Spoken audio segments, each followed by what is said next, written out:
Hey, I'm Robert, and Oconee Smart Homes exists to make real homes more convenient, accessible, and safe with smart home technology.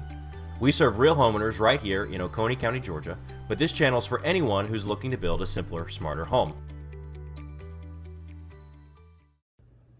Hey, turn off the cabinet lights. Now that looks simple enough, right?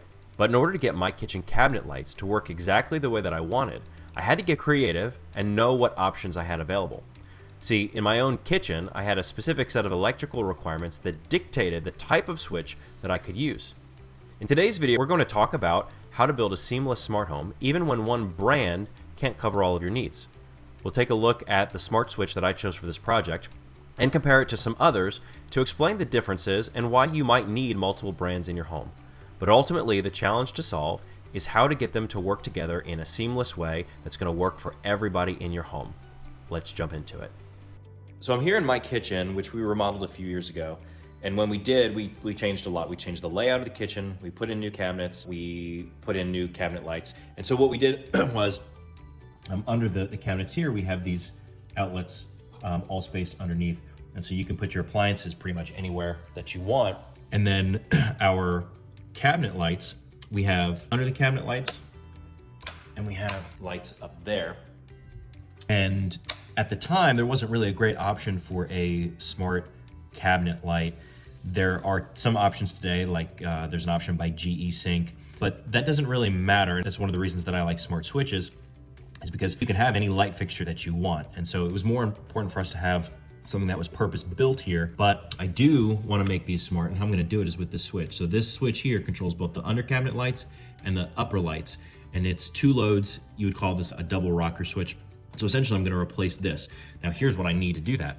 This is a great example of why different brands and types of switches are needed in your home and how they need to work together. So in this particular scenario, I need a couple of things. One is I need a double rocker switch because I need to control two different loads, the lower cabinets and the upper cabinets. And it's not like this really anywhere else in the house, but in this instance, these lights here do not have a neutral wire.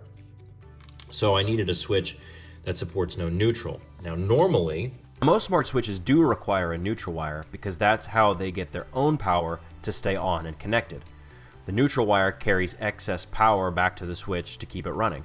But in the case of a no neutral switch, it essentially has a capacitor or a battery that'll store up some of that power off the load and keep it running.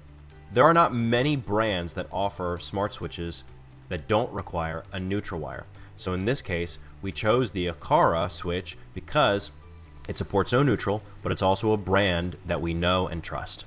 And this switch is really purpose built for what I need here in terms of double rocker, no neutral. But I did want to show you a switch that doesn't have those, and that is the Innovelli. And this is just another smart switch that actually supports power and dimming. But the nice thing about it is it has traditional terminals for all of your wiring. So I actually have a different use for this. And this is a good example of why you have to have a seamless smart home.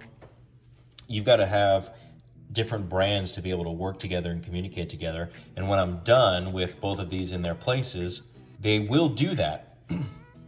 They will work together in the same ecosystem.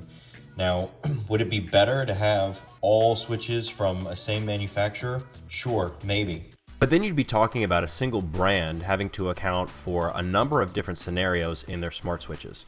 Support for neutral versus no neutral, three-way switches, dimming capabilities, circuit control versus smart bulb control, lots of different factors.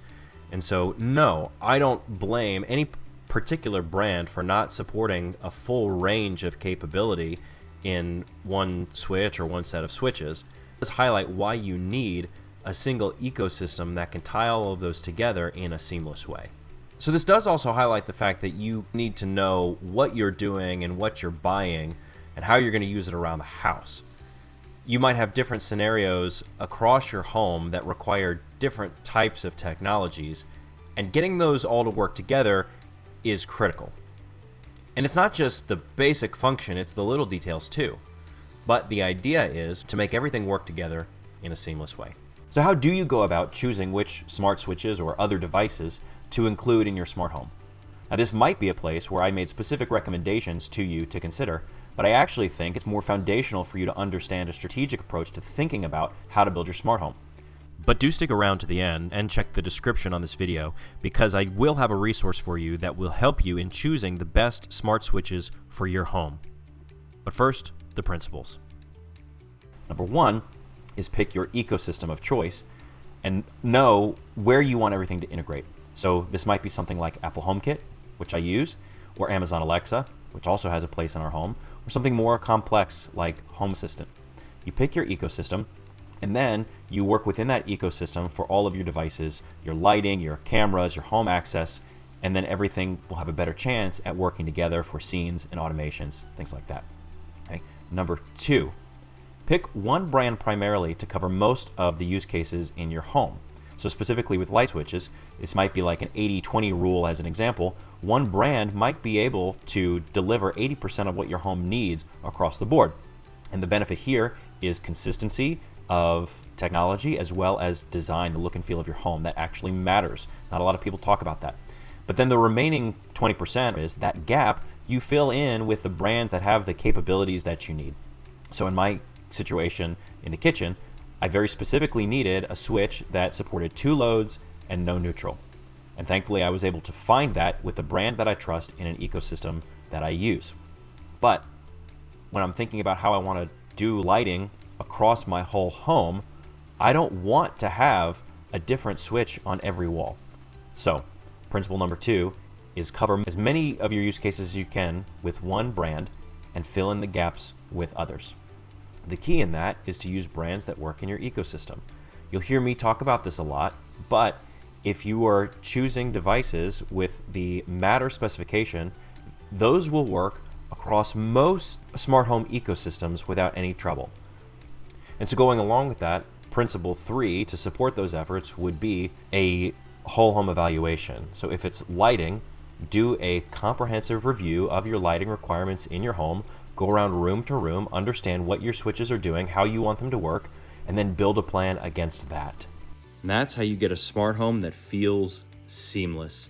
Not pieced together, but purpose-built for your space and your life. Hey, I want to give you something that I think will be helpful. Here at this link, and details in the description below, I want to give you access to our Smart Switch Guide. It's a simple document that we use to keep track of different switches that we have tested and the features that they offer. It might be helpful for you to map this out in your own home. Thank you so much for watching. Don't forget to like and subscribe if you're new here. And why don't you leave a comment letting us know what your next smart home project is. Maybe you have questions or just a cool story to share. We'll see you next time.